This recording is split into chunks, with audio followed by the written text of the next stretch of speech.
Moto Nana Eats. What's up mga kanomnoms? Another day, another vlog, another food review ulit tayo. So mga kanomnoms, pupunta tayo sa Walk It Out Antipolo sa kanilang bagong location. Wala na sila dati dun sa Sakura Circle. Tingnan natin kung nasa na sila, pero masaya kami kasi malapit lang to sa aming bahay. Mga 10-15 minutes nandun na kami. Mga kanomnoms, ang dinadaanan natin ngayon ay yung private road ng Valley Golf. So, meron tagos ang Valley Golf Ortigas sa may Valley Golf Sumulong Highway. Pero kailangan may sticker ka para makapasok ka dun sa private road. If not, kailangan mo magbayad para makatagos ka sa kabilang entrance. At totoo yung chismis o bali-balita na naririnig nyo na ang bayad actually sa gate, may tinatawag silang passing through. Ang bayad ay 100 pesos para kang nag-toll gate. Pero mas maganda mga kanomnoms kung pupunta kayo, dadaan kayo dito ng gabi kahit magbayad man kayo. Make sure na may kasama kayo para hindi kayo matakot.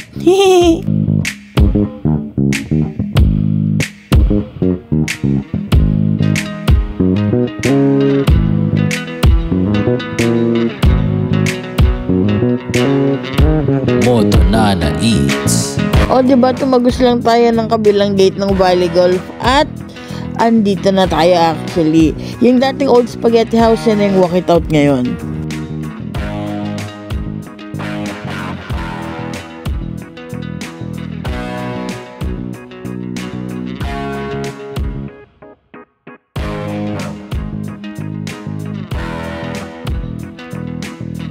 Mga kanomnoms, dalawa yung kanilang lugar, yung isang alfresco dining at yung isang air condition. Siyempre yung sa alfresco, ayan, nakikita nyo naman, kitang-kita yung sunset, kita rin yung overlooking. Dito nga lang sa aircon, medyo covered at wala tayong makikita kahit anong view. Moto Nana Eats. Pause for the menu and price list.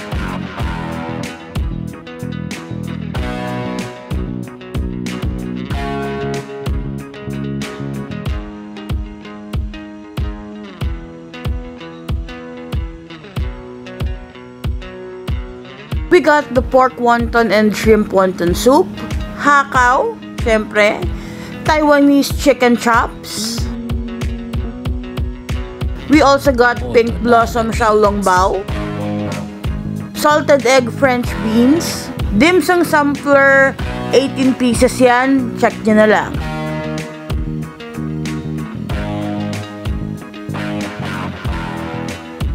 And lastly, the green tea na refillable.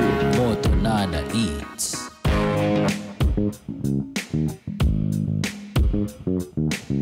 For the salted egg French beans, we were surprised. Hindi siya katulad ng mga crispy kangkong, crispy spinach. Ito kakaiba. Masarap siya, very savory and crunchy. Basta good siya. We'll rate that as a 4.7 at saka mura lang din. Taiwanese chicken chops, marami yung serving niya, medyo mura din siya. Pero the taste, wala naman siyang explosion. Sakto lang siya, so we'll rate that as a 3.5. Yung soup naman nila, wala akong masasabi. Very basic, very masarap. 5 kagad yan. Yung fried prawn dumpling, sa akin sa lahat ng dumpling na natikman ko sa kanila, ito yung pinakamasarap. We'll give that a 5 over 5. Pork and shrimp siomai, it's good, but I'll rate that. I'll give it a 4. So mga kanomnoms, pag kumakain tayo ng mga ganyan, yung mga dumplings, yung mga siomai, okay din talaga na meron tayong green tea para medyo mabalance out niya rin yung lahat ng savory and medyo oily na kinakain natin. Yan, good yan. Kaya lang yung green tea nila, kahit nasa ceramic siya nalalagyan, ang bilis lumamig, so sayang hindi rin namin siya naubos. Yung hakaw nila, masarap naman, kaya lang medyo maliit for the size. Tapos siguro, we'll give that a 4.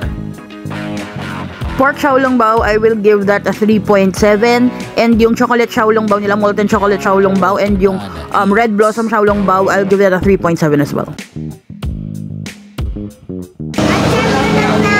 Ambience, it's okay. 2 floors, pero maganda hindi sila nawawalan ng staff dun sa parehong floor. Mga kanomnoms, ang Walk It Out, pagdating sa presyo, sulit. Yun masasabi ko. Overall rating, will give it a 4.3 kasi yung CR nila may bidet. Yes! Tamis! Lasa siya ng white chocolate ng cookies and cream. Alam niyo yung mga yung mga chocolate na binibenta pag Valentine's, yung mga binubuong chocolate.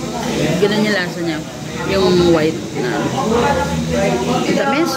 Pero yeah, mas okay yun kaysa dun sa chocolate xiaolongbao, yung brown. Mas better yun. Tsaka mas malaki. That's it, pansit, and it's a wrap.